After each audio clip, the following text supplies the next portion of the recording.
90% de la population égyptienne habite le long du Nil, et ce depuis l'époque pharaonique.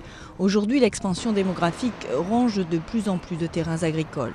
L'Égypte perd quotidiennement des dizaines d'hectares à cause des constructions sauvages, un moyen pour les paysans d'améliorer leur niveau de vie. C'est tout à fait logique de construire sur des terrains agricoles, ou mieux encore de vendre ces terres, parce que la différence de prix entre la terre agricole et celle consacrée à la construction est très importante. Elle est de 10 à 20 fois plus importante. L'intérêt est économique. Pourtant, construire sur ces terres est illégal. Une vingtaine de lois interdisent la construction sur ces terres agricoles, mais le phénomène ne cesse de se développer, menaçant même la sécurité alimentaire du pays. Actuellement, l'Égypte importe 50% de sa nourriture, alors que jusqu'aux années 70, elle était autosuffisante.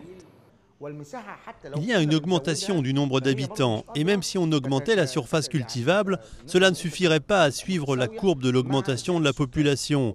Et donc nous sommes confrontés à un problème de répartition d'eau et de surface cultivable par habitant.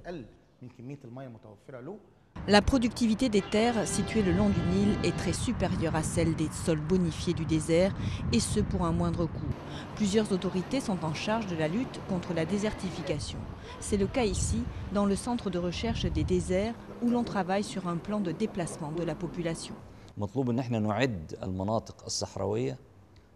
Je pense que c'est une question d'urgence vitale. Il faut commencer à adapter les régions désertiques pour recevoir au moins 40 millions de personnes installées dans le delta et la vallée du Nil.